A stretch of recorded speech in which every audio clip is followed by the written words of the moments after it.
जहाँ तक पैरालिसिस यानी लकवा जैसी प्रॉब्लम में भी बहुत उपयोगी है ये तीनों प्राणायाम। मानसिक कार्य हैं, जो लोग मानसिक कार्यों को ज़्यादा करते हैं, कंप्यूटर, आईटी सेक्टर के लोग हैं, स्कूल्स में टीचर्स हो गए, इसी के साथ आपको भ्रामरी प्राणायाम का भी अभ्यास करना चाहिए। उच्चारण, ओम के उच्चारण के साथ विशेष बात यह है कि आपको समझना जरूरी है कि ओम किस तरह से करना है। पता है कि आप कभी भी किसी भी वक्त कहीं भी कर सकते हैं। बहुत बहुत धन्यवाद, नमस्कार आप सभी को, प्रणाम। साथियों, आज एक गंभीर समस्या है तनाव, एंजाइटी, डिप्रेशन। जिन लोगों के पास मानसिक कार्य हैं, जो लोग मानसिक कार्यों को ज़्यादा करते हैं, कंप्यूटर, आईटी सेक्टर के लोग हैं, स्कूल्स में टीचर्स हो गए, तो उन्हें बहुत सारी जिम्मेदारियां मानसिक रूप से संभालनी पड़ती हैं। तो निश्चित तौर पे मैं आप लोगों को बताता हूँ, प्राणायाम के बारे में सुना होगा। प्राणायाम बहुत ही अद्भुत सपोर्ट करता है मानसिक प्रेशर को कम करने में।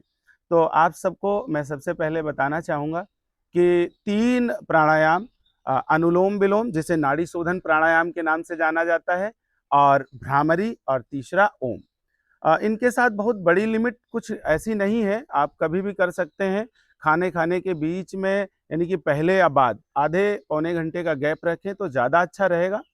हालांकि ओम के बारे में तो ऐसा कहा जाता है कि आप कभी भी किसी भी वक्त कहीं भी कर सकते हैं। तो पहले समझ लीजिए कि किस तरह से हमें करना है अनुलोम विलोम, भ्रामरी और ओम। मैं अनुलोम विलोम के बारे में बताता हूँ। सबसे पहले अपना दाहिना हाथ उठाएं, दाहिनी नासिका को बंद करें अंगूठा से, और बाईं नासिका से गहरी सांस भरना है, और वापस बाईं नासिका को अनामिका उंगली से क्लोज करें, और दाहिनी नासिका से सांस को बाहर निकाल देना है। वापस दाहिनी नासिका को सांस भरते हुए अंगूठे से फिर बंद करें, और बाईं नासिका से छोड़ दें। इस तरह से यह अभ्यास आपका एक सर्कल पूर्ण होता है, एक अभ्यास आपका पूर्ण होता है अनुलोम विलोम का, जिसे 5 से 7 मिनट तक लगातार कर सकते हैं, या 20 से 25 अभ्यास कम से कम करना चाहिए। 30, 40, 50 भी कर सकते हैं, इस पर कोई बहुत बड़ी बाउंडेशन नहीं है। और हमेशा ध्यान रखें, जब भी आप इसे क्लोज कर रहे हैं, एंड कर रहे हैं, तो बाईं नासिका से सांस छोड़ते हुए अनुलोम विलोम के अभ्यास को खत्म करना चाहिए। अभी हम लोग दूसरे अभ्यास के बारे में बताते हैं कि आपको भ्रामरी प्राणायाम, इसी के साथ आपको भ्रामरी प्राणायाम का भी अभ्यास करना चाहिए। घिरंड संहिता में लिखा हुआ है, आप थंब फिंगर यानी कि आपकी तर्जनी उंगली से अपने कानों को क्लोज करें, और चाहे तो षडमुखी मुद्रा। षडमुखी मुद्रा के लिए आपको तीनों उंगलियां आंख पर, चौथी माथे पर, और अंगूठा कान के अंदर, तथा आपकी छोटी उंगली आपकी होठों के, नासिका के समक्ष।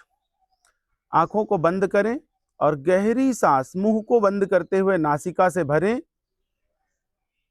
मैं चूंकि बताना इसलिए मुझे मुंह खोलना पड़ेगा। और नासिका से गहरी सांस छोड़ते हुए भ्रमर के गुंजन की आपको साउंड क्रिएट करना है, कुछ इस तरह से।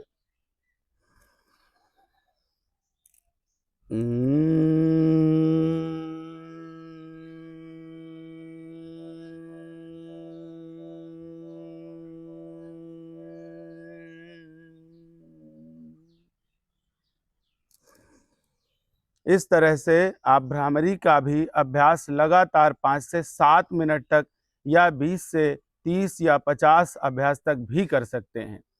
और तीसरे अभ्यास की बात करेंगे, तीसरा प्राणायाम जिसे कहते हैं प्रणव मंत्र, ओम मंत्र, यानी कि ओम का प्रोनाउंसिएशन, ओम का उच्चारण। ओम के उच्चारण के साथ विशेष बात यह है कि आपको समझना जरूरी है कि ओम किस तरह से करना है। आपको सबसे पहले जब आप सांस नासिका से भरेंगे और सांस छोड़ते हुए आपका मुंह बड़ा सा खुलना चाहिए, और उसके बाद आपका मुंह का साइज कम होगा, और आपकी सांस आपके मुंह और नाक दोनों के साथ बराबर थ्रो होगी।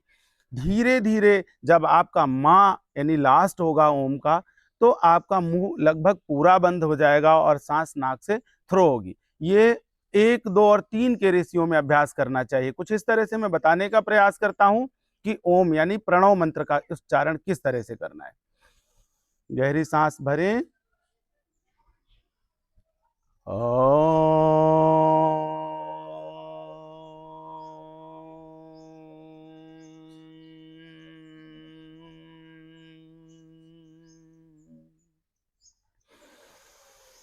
तो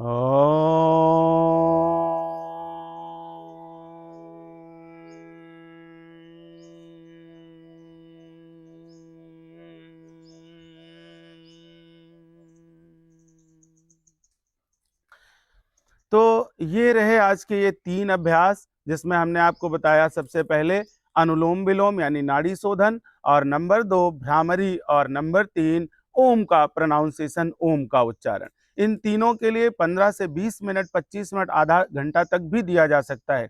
कोई भी मानसिक विकृति, यहाँ तक पैरालिसिस यानी लकवा जैसी प्रॉब्लम में भी बहुत उपयोगी है ये तीनों प्राणायाम।